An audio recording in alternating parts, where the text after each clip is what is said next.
El cáncer es una enfermedad relacionada con el envejecimiento de nuestros genes y con el daño que se va produciendo a lo largo de la vida en los genes de los seres humanos. Cada ser humano tiene alrededor de unos 26.000 genes y el cáncer usualmente está acotado, está resumido en alrededor de 500 genes calientes. De esos 500 genes calientes hay algunos más importantes, a los que llamamos genes conductores, que son más o menos alrededor de 60, que son los que desarrollan la gran mayoría de los tumores sólidos y de los tumores hematológicos. Esto es Regulados por la Ciencia, del INVIMA. El podcast que promueve el conocimiento basado en la evidencia. En esta primera temporada, más allá del protocolo, tendremos una mirada profunda al papel de la ciencia en las normas y la toma de decisiones.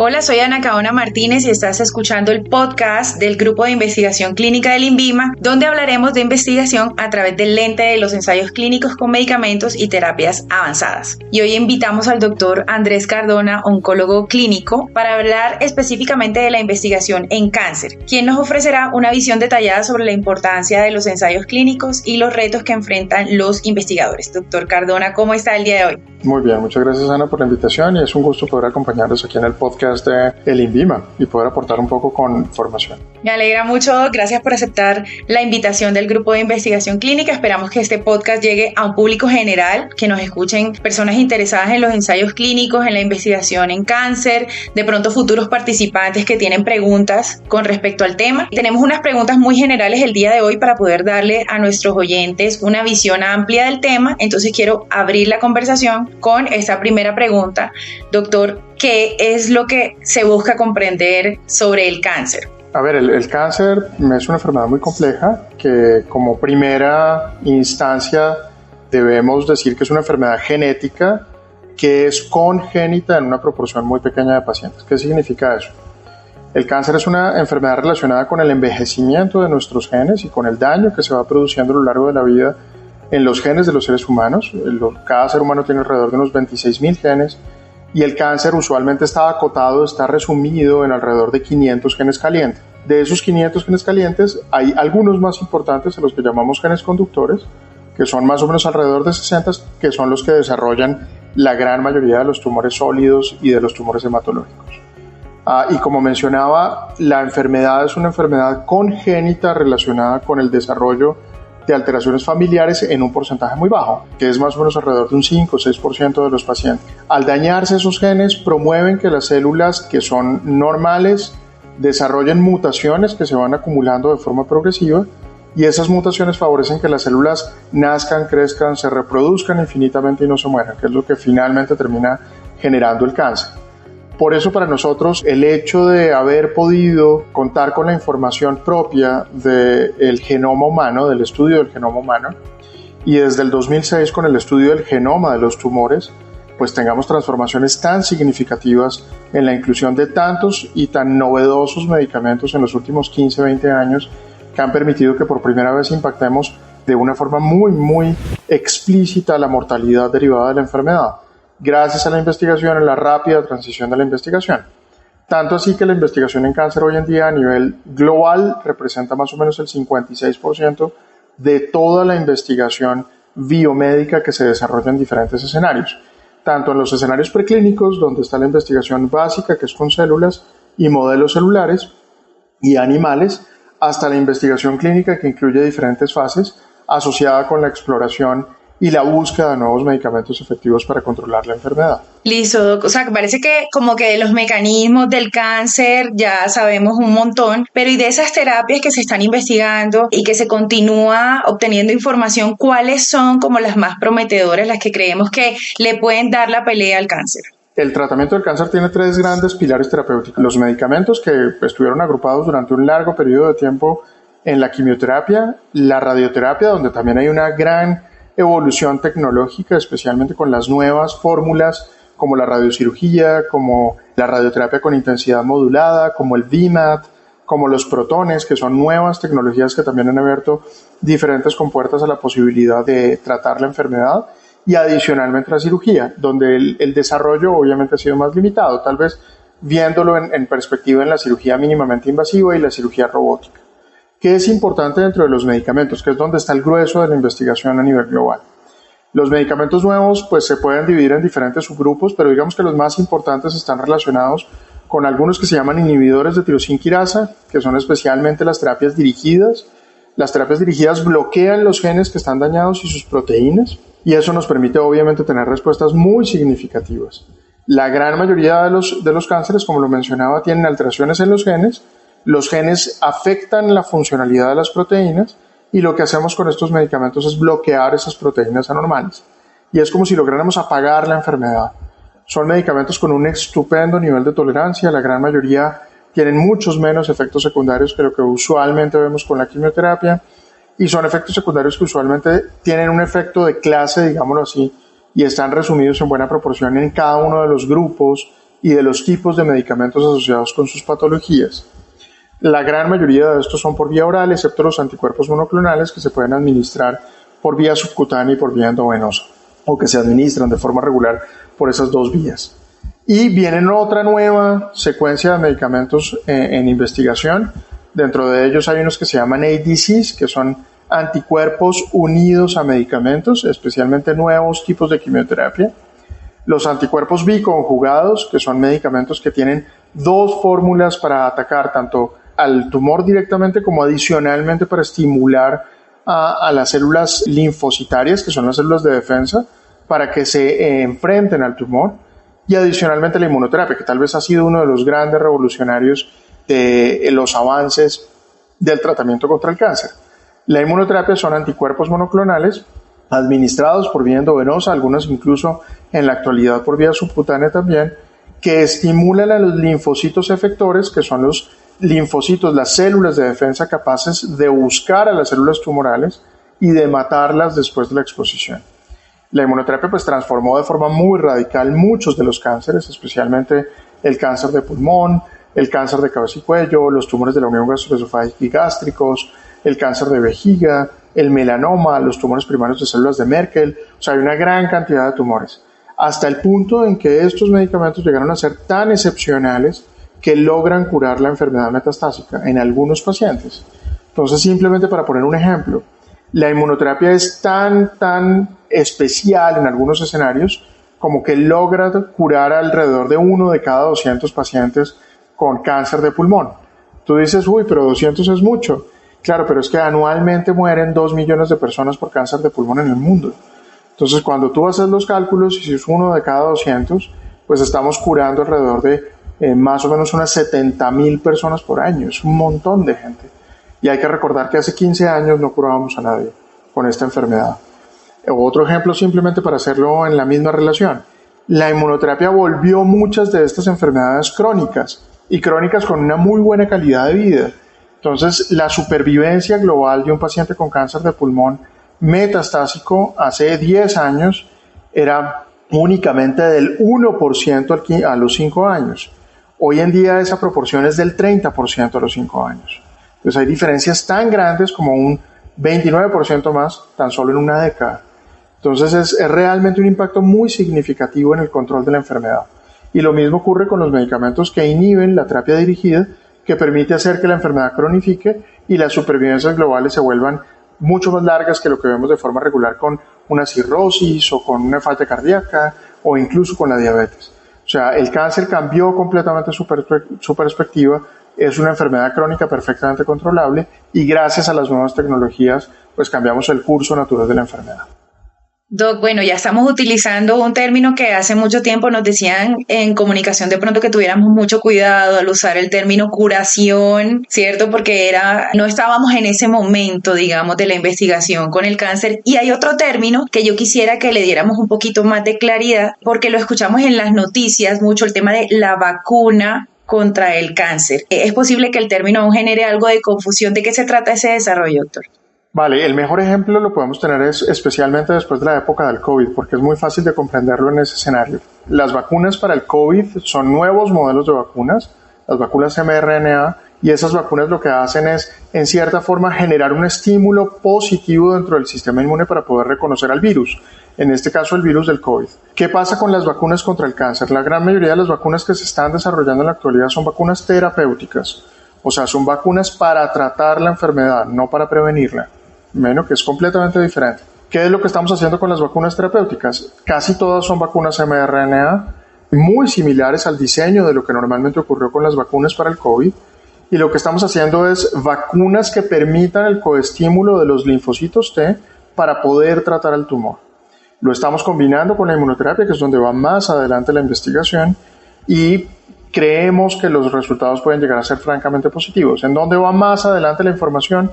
En melanoma, donde ya tenemos incluso resultados de las fases 2 y los resultados son positivos en ese segmento, y adicionalmente cáncer de pulmón de células no pequeñas, donde los resultados también han sido francamente positivos. Creemos que esto puede ser perfectamente extrapolable a cáncer de cabeza y cuello, a carcinoma escamoso de cabeza y cuello, y adicionalmente cáncer de vejiga por ahora. Las vacunas terapéuticas tendrán un flujo muy grande, pero no son lo único donde estamos investigando.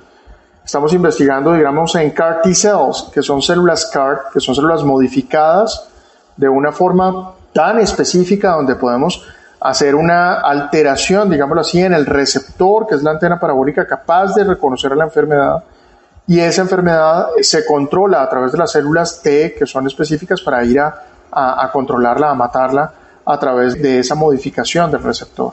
Es un modelo de terapia avanzada, es una terapia viva, digámoslo así, que tiene capacidades dinámicas y que también ha logrado datos muy, muy intrigantes, especialmente en las enfermedades hematológicas, en el linfoma no Hodgkin, en el mieloma múltiple, en algunas leucemias, especialmente en población pediátrica, y que ahora empiezan a hacer su nuevo camino en los tumores sólidos, donde ya tenemos resultados positivos en algunos escenarios como los tumores cerebrales, como el mesotelioma, y seguramente veremos cosas muy grandes en el corto plazo.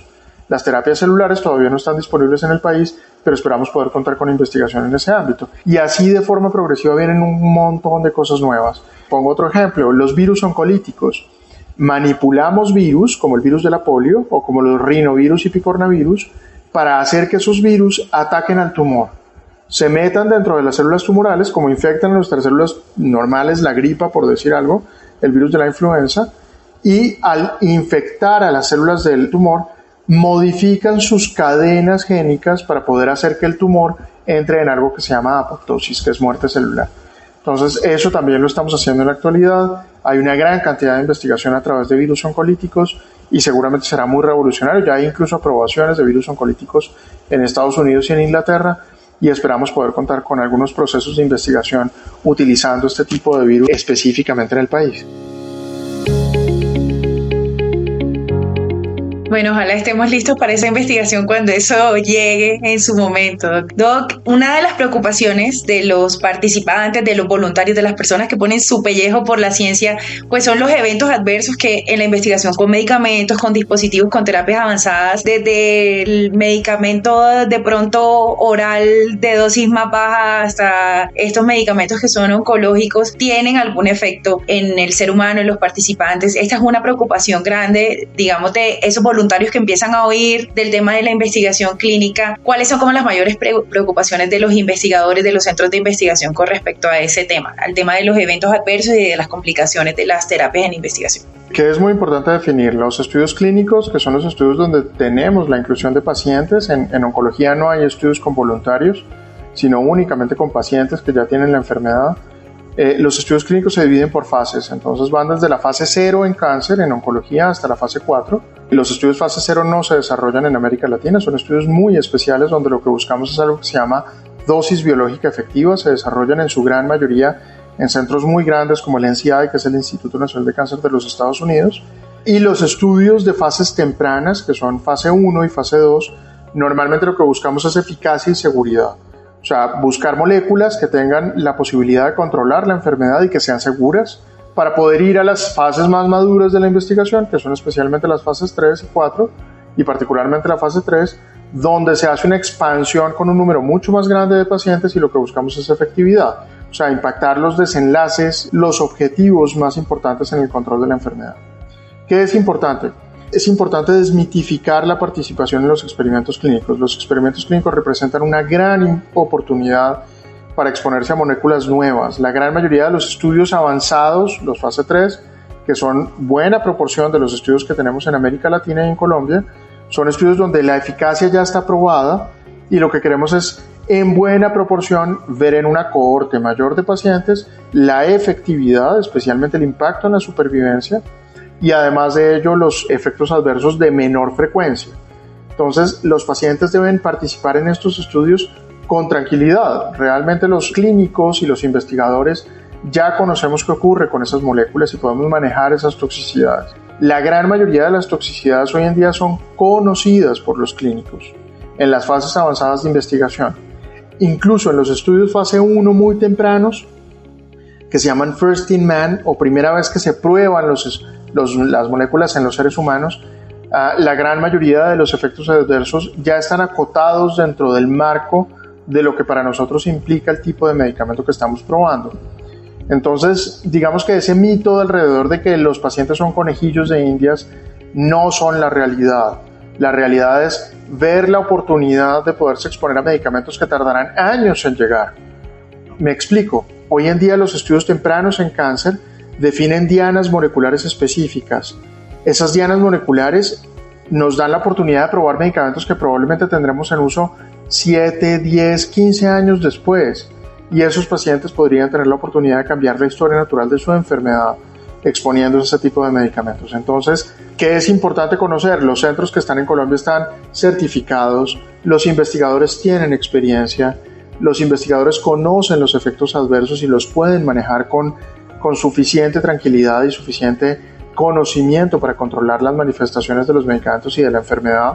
Y adicionalmente, pues los pacientes van a tener la enorme oportunidad de poderse exponer a medicamentos que podrían cambiar radicalmente el curso de la enfermedad y ofrecerles oportunidades terapéuticas únicas, que es la realidad de lo que hoy en día vivimos en la investigación oncológica. Doc, otra pregunta. Tuvimos hace unos días una sesión con respecto a la donación de muestras para investigación futura, cosa que también aplica en cáncer. ¿Usted cree que llegará ese momento en el desarrollo de la ciencia en el que solamente investiguemos sobre muestras, de pronto no usemos voluntarios para probar los nuevos medicamentos o las nuevas terapias? A ver, los biobancos cambiaron la historia natural de la investigación en cáncer, que es muy importante. En el mundo todos somos diferentes. Las razas tienen comportamientos diferentes frente a los medicamentos y nuestros tumores igual. Eso para nosotros en el ámbito del cáncer se llama ancestría. ¿Qué significa eso? Los latinos somos seres humanos únicos en el planeta porque nuestro mestizaje hizo que tengamos una revoltura de genes que es muy especial. El problema más grande de la investigación oncológica para los latinos en la actualidad es que solamente conocemos el 2% de la ancestría tumoral y de la genómica tumoral en nuestra población. O sea, si se dan cuenta, el 98% es desconocido. ¿Qué significa? Para poder hablar de cómo funcionan los medicamentos en el mejor de los escenarios, conociendo la farmacogenómica del comportamiento de esos medicamentos, necesitamos más información. Para poder saber si nuestros tumores tienen las mismas mutaciones que tienen los tumores de los norteamericanos y de los europeos, necesitamos esa información.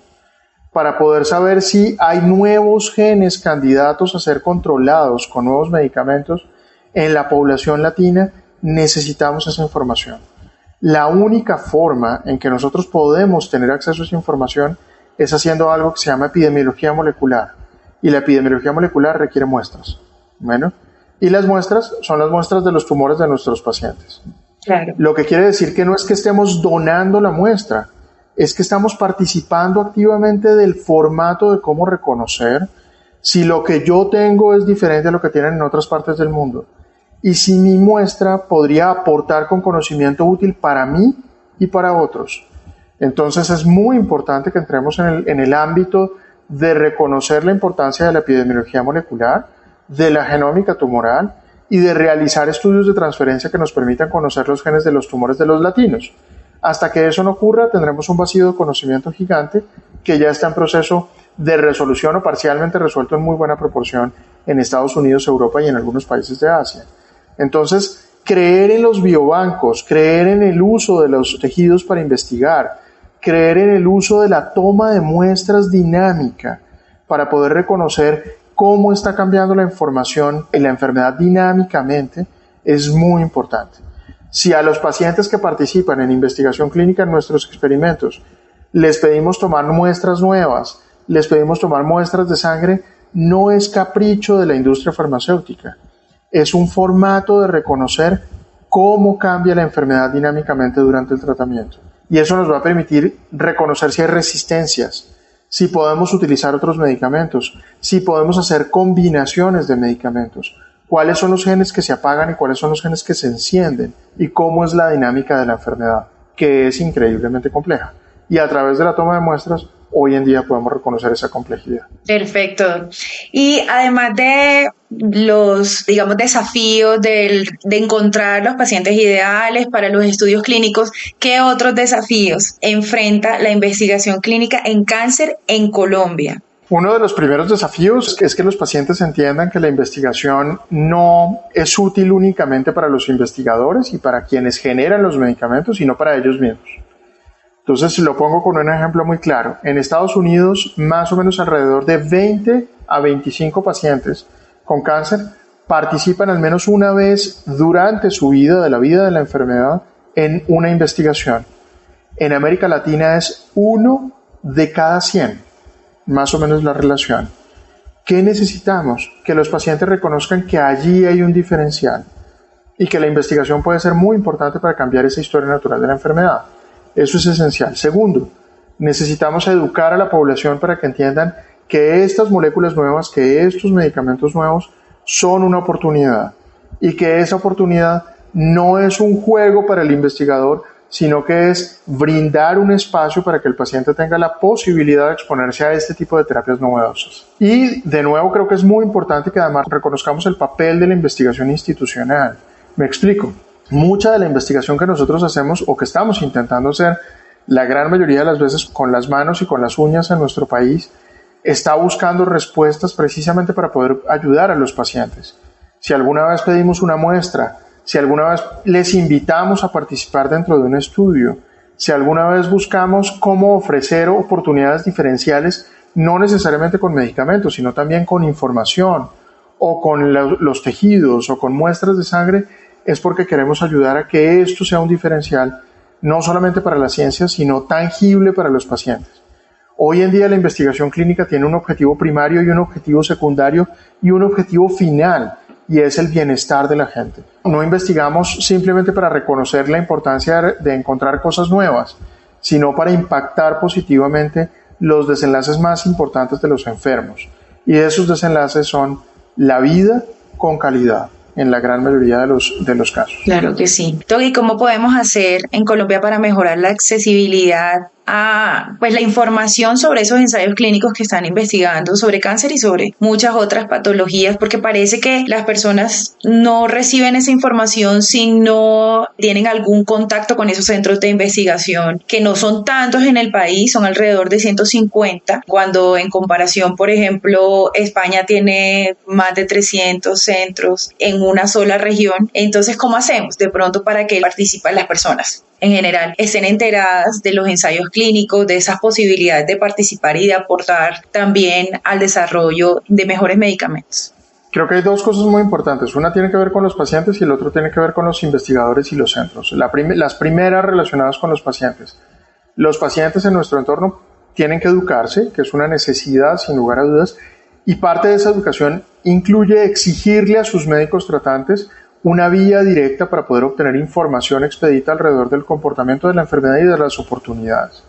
Segundo, los pacientes tienen que empoderarse, y el empoderamiento incluye que pregunten activamente al momento de sus visitas sobre las oportunidades de participar o coparticipar en procesos de investigación. Y si en el centro donde les están tratando no existe esa posibilidad, ¿cuáles serían las alternativas en centros donde sí las hay disponibles? Es muy importante que los pacientes recuerden que la investigación clínica, utilizando medicamentos novedosos o intervenciones novedosas, está cubierta por la investigación, que no la deben pagar ellos, que no la pagan los centros y que tampoco la pagan de forma regular el sistema. Sino que está perfectamente cubierta de 0 a 100 y que esa cobertura incluye desde los medicamentos nuevos hasta muchas veces las visitas, las imágenes, el seguimiento y demás.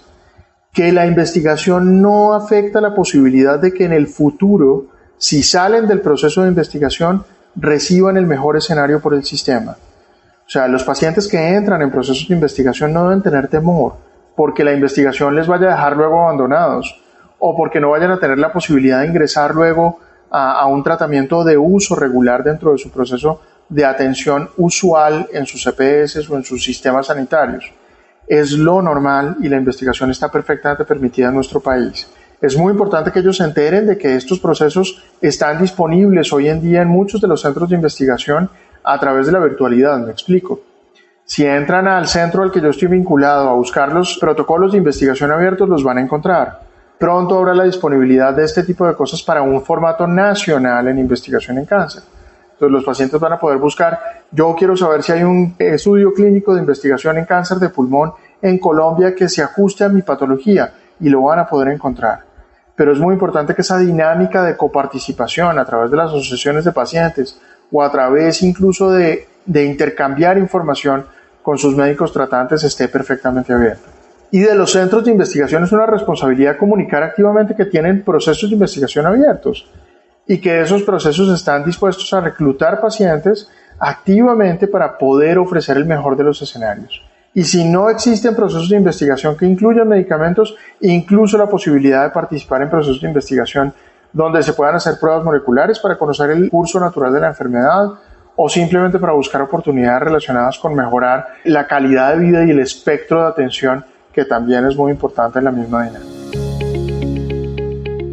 De pronto una base de datos de registro público de orden nacional también apoyaría un poquito en esa tarea de tener un solo lugar donde encontrar esa información, no solo para investigación en cáncer, sino para investigación en todas las tecnologías en salud. Bueno, doctor Cardona, muchas gracias por su tiempo, muchos éxitos en su investigación, esperamos ver publicados sus estudios, que la investigación en cáncer siga avanzando hasta que se logre lo que todos deseamos, y es que se desarrollen terapias más específicas, más efectivas, accesibles y asequibles, con menos eventos adversos y pues con efectos prolongados. Nos despedimos de nuestros oyentes y hasta el próximo episodio. Gracias por escucharnos. Muchas gracias a ti, Ana, por la invitación, y que estén muy bien, y quedamos abiertos a lo que requieran desde nuestra parte como investigadores para poder apoyarles y estimular la participación en los estudios. Muchísimas gracias, doctor. Gracias a ti. Te esperamos en Regulados por la Ciencia, porque detrás de cada norma hay evidencia, ética y ciencia.